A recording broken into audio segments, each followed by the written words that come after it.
Max é um sobrevivente de um mundo pós-apocalíptico que foge constantemente de saqueadores e de todo tipo de indivíduo perigoso criado e moldado naquele cenário inóspito.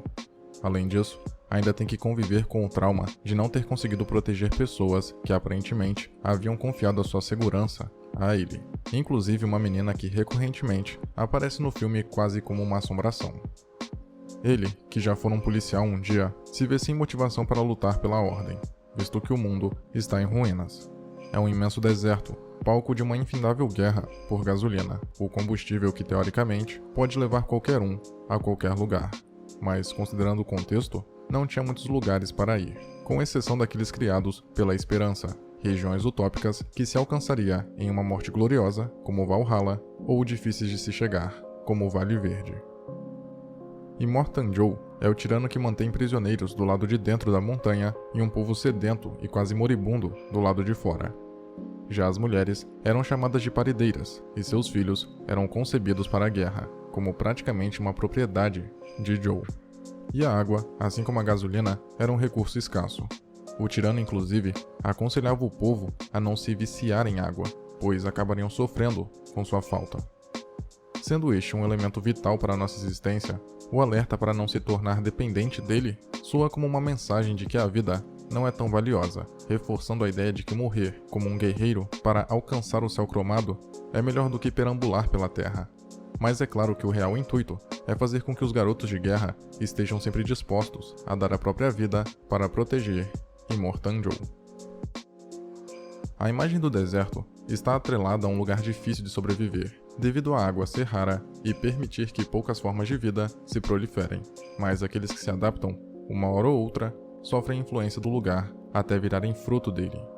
Immortan Joe é um desses, um sujeito que provavelmente não nasceu tirano, mas foi transformado em um devido às adversidades que enfrentou. Agora um déspota, Joe garantia a continuidade do seu exército particular, deturpando a dádiva da mulher de ser capaz de gerar um ser humano dentro de si. Contudo, ao mesmo tempo em que Immortan Joe era o tirano criado pelo ambiente, Furiosa era a resposta enraivecida a tudo o que ele representava. Apesar do filme levar o nome de Max, ele não é o protagonista, o que é condizente com praticamente todos os filmes da franquia, onde nas histórias ele é uma espécie de fio condutor, e nesse caso, uma testemunha da rebelião provocada pela Furiosa. Ela era considerada a imperatriz de Immortan Joe, a responsável por buscar gasolina e munição em meio ao deserto. Mas em uma de suas missões, Furiosa muda a rota a fim de fugir da cidadela e salvar o que parecia ser as últimas mulheres que não estavam em um estado de degradação. Mesmo que diga apenas o necessário, pois como o filme ela fala através da ação, é possível se identificar com a personagem e imaginar o que ela sente. A vontade de fugir da opressão de Immortan Joe, a dor de descobrir que não chegaria ao Vale Verde, a sua solidão e, por fim, o sentimento de missão cumprida ao conseguir a sua redenção no final do filme, são as etapas de sua jornada fundamentais para o crescimento da Furiosa e para a importância que o espectador passa a dar para sua causa. Contudo, a relação de Max com ela começa complexa. Ainda que o primeiro não faça questão de clamar a liderança, ele era um lobo solitário e que se virava bem sozinho. Logo, agir em equipe não era bem seu forte e nem algo com que estava habituado. Interações básicas, como conversas triviais e diálogos pontuais, acabam sendo descartados por essa característica de Max. Embora a Furiosa também seja na dela, vemos que a personagem aparenta ser mais disposta a conhecer do que o seu colega de jornada. Porém, quando a personagem fica gravemente ferida e parece estar prestes a morrer, Max revela como se chama. A princípio, uma atitude sem muito significado ou gentil de despedida, mas levando em consideração que antes, quando a Furiosa havia perguntado seu nome, ele se recusou a falar, argumentando que isso era irrelevante, percebemos que o gesto simboliza algo muito mais profundo. Neste momento, o ato espontâneo de dizer que se chama Max expressa o afeto que desenvolveu pela Furiosa, ao ponto de usar seu sangue, que anteriormente como prisioneiro era tido como a reserva dos garotos de guerra, para salvar justamente a Furiosa. Apenas dessa forma, seu nome significava algo. Definitivamente, esta é uma personagem diferente em vários sentidos.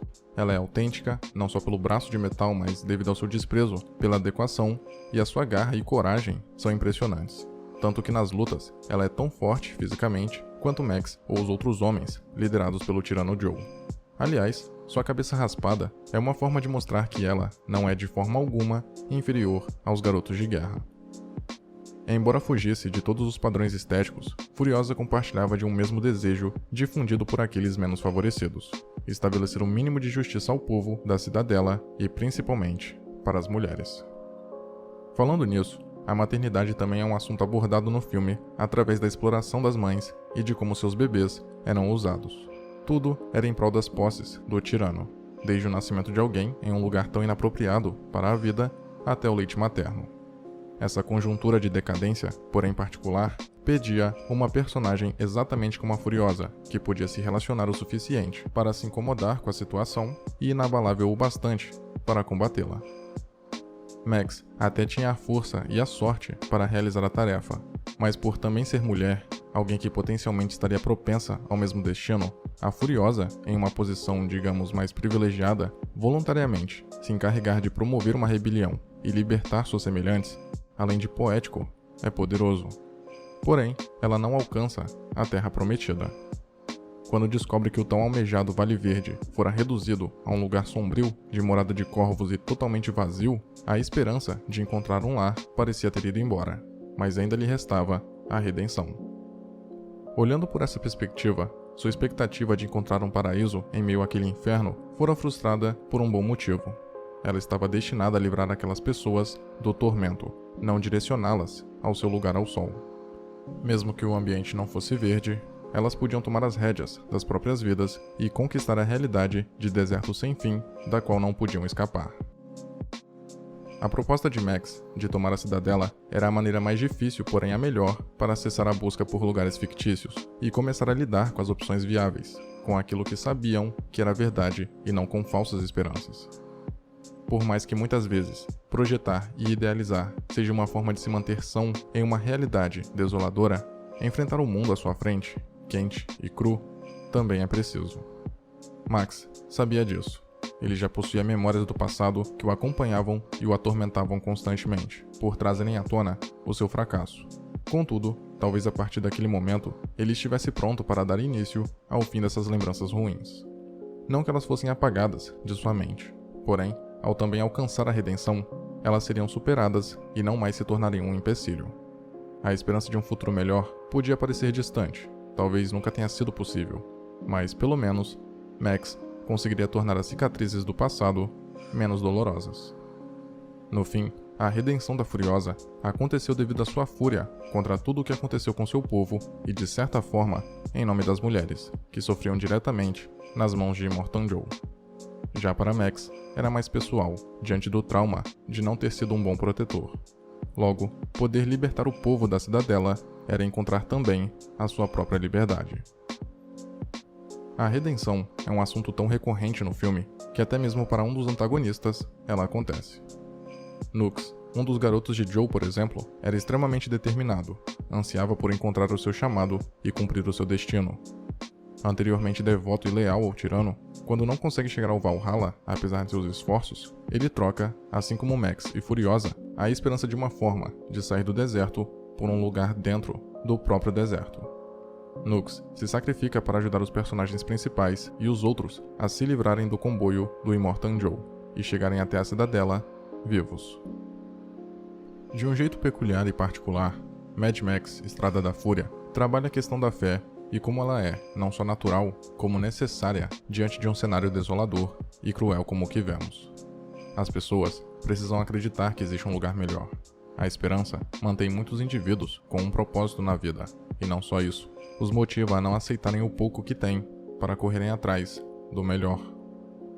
Como também acontece em ambientes ricos em oportunidades e recursos, a fé é utilizada como meio de manipulação, não só a fim de beneficiar um sujeito autoritário, como para fazer os indivíduos submetidos a ela encararem aquela realidade de forma positiva, como se fosse uma espécie de presente mal interpretado. Nux é o grande exemplo desse fenômeno. Ele estava disposto a morrer com um sorriso no rosto por Immortan Joe, e até exalta o grande dia adorável que estava tendo, mesmo em meio a uma enorme tempestade de areia e a violência ao redor. Estrada da Fúria é um filme que dispensa diálogos, os utilizando pontualmente, apenas quando é extremamente necessário para conectar a história. O longa fala através da ação, do absurdo que acontece nas areias do deserto e que, simultaneamente, constrói organicamente sua mitologia. O início da perseguição, com todos aqueles carros customizados e adaptados para suportar altas velocidades em um terreno específico, fogo por todo lado, música para estabelecer o clima e motivar os guerreiros, um sujeito vestido com um vermelho destoante, tocando guitarra em cima de um dos veículos, e todos os demais detalhes que compõem basicamente uma cerimônia ritualística, cujos integrantes não poderiam estar mais extasiados, sedentos por promoverem destruição e pelas altas doses de adrenalina, são elementos precisos para mostrar como aquele mundo é distante do que um dia já foi. Deixou de ser uma nova era. É a realidade.